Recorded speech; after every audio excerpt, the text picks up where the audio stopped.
Uh, okay.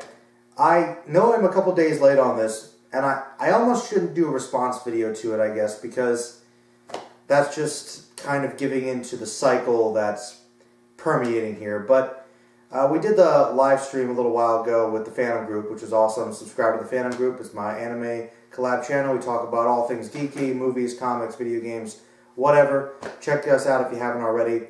But great people there, of course. And one of the things that came up inevitably, which I think made the anime hero very mad because he left, was the Dragon Ball discussion, because recently Screw Attack Death Battle redid their Superman vs. Goku Death Match Part 2 because there was so much rage about it, and a lot of people felt that it was unfair and blah blah blah. You guys know the story. Years later, right? It's hard to believe, but yeah, they finally did it, and lo and behold, of course, spoilers. Of course, Superman won. And people might misinterpret that as, okay, they're just rubbing it in your faces, they want to antagonize the Dragon Ball fan base. It's Screw Attack, so they know how, the hardcore fans, all these geeks are going to react, whether they're comic book, anime, or whatever. They're passionate about these things, and of course, they're going to get them riled out. And Zoro made a good point. It was highly demanded and requested, so you guys can't be too mad about it. And obviously, Screw Attack's going to do it for the views, do it for the money, and maybe to do it to troll a little bit, like, hey, I'm sorry, but I'll say this much, okay, if you guys don't know, my thoughts on the original Death Battle, which is this, really, it's interesting how things kind of evolve in the modern age, because stuff like, it's funny how, like, all these geeky discussions that I had when I was a kid, and honestly, people before I was born were probably talking about stuff like RoboCop versus Terminator, and, Goku versus Superman. Discussions like these have now gotten to the point where we can, creatively have these awesome videos online, and just kind of to envision these awesome battles and bring them into reality.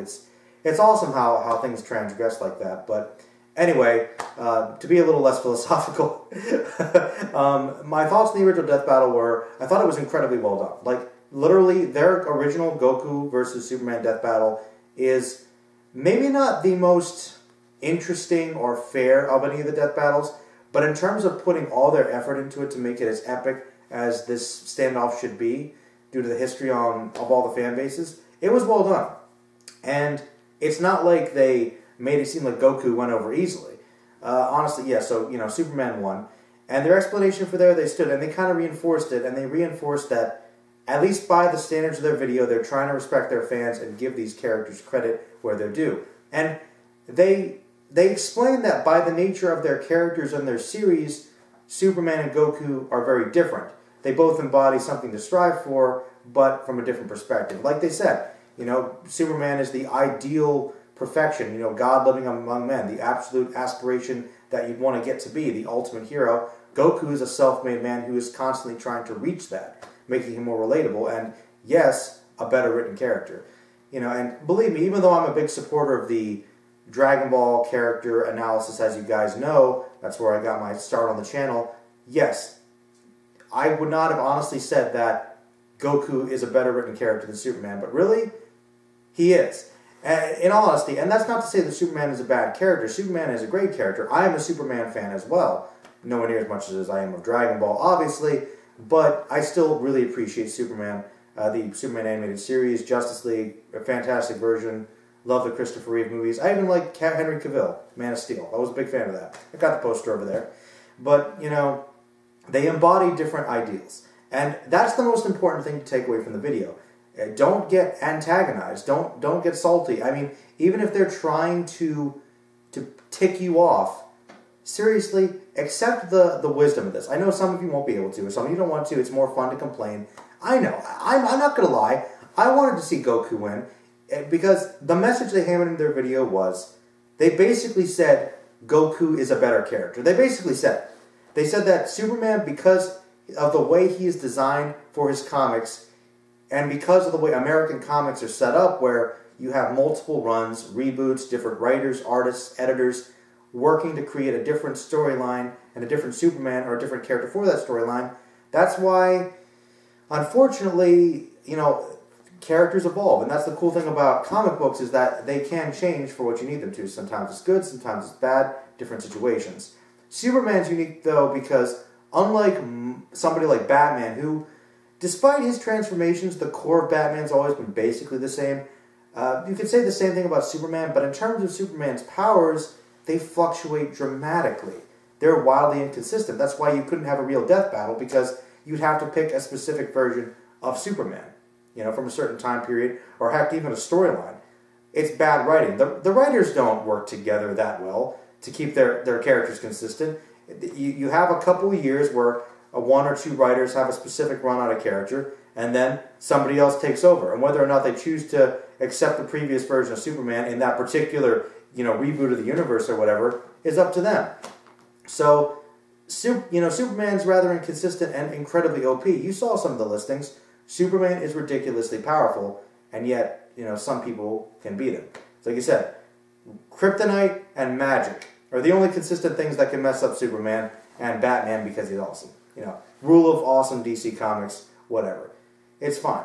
Personally, I like Superman when he's a little more grounded. He's really powerful, but he's not that powerful. You know, like, Superman the Animated Series is the best for that reason, because as powerful as he is, he's not way above everybody else, because that makes for less interesting storytelling, and I know a lot of Superman haters out there will go for that. But the point is, Goku has those limits, and in that sense, Goku is a better character, and that's what you got to take away from that, is that it's fine. You know? And don't get me wrong, I wish that Goku could defeat Superman, and I believe that, I'll be honest, and I know this is going to kind of contradict what I was saying, but I will briefly say it. Dragon Ball characters are some of the most overpowered in anime and fiction. Everybody knows that. Literally. Like, so the human characters can destroy planets. And people will say, well, if you've never seen it, think about logic, okay? First of all, power levels don't really matter, okay? Like, literally, if you just think about the logic, okay? I said recently, Yamcha could destroy a planet. If he kept up at all with them, okay, fine, he could. Krillin definitely can, easily, okay? Because by basic logic, he's far more powerful than Vegeta was way back at the beginning of Dragon Ball Z.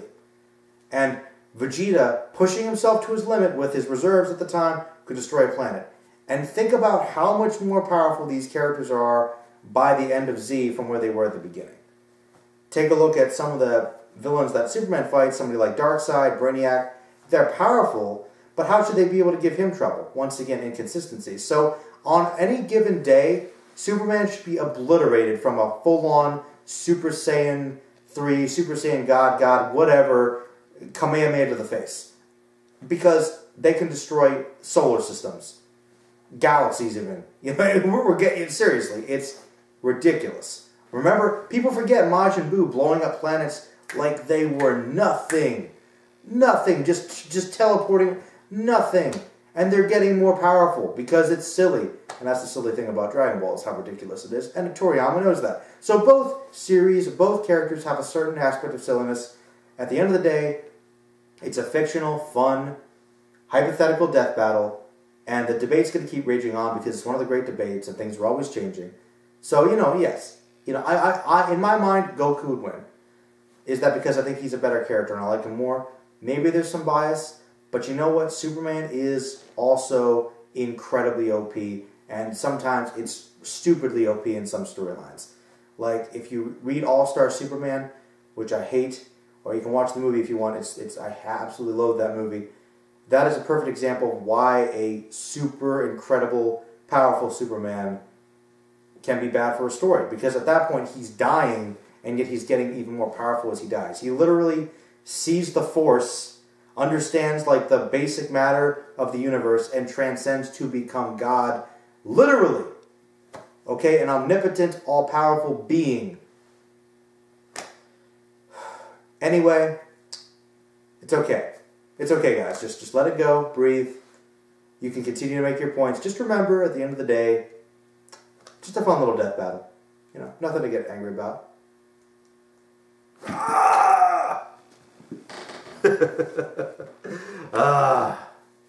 Alright, guys.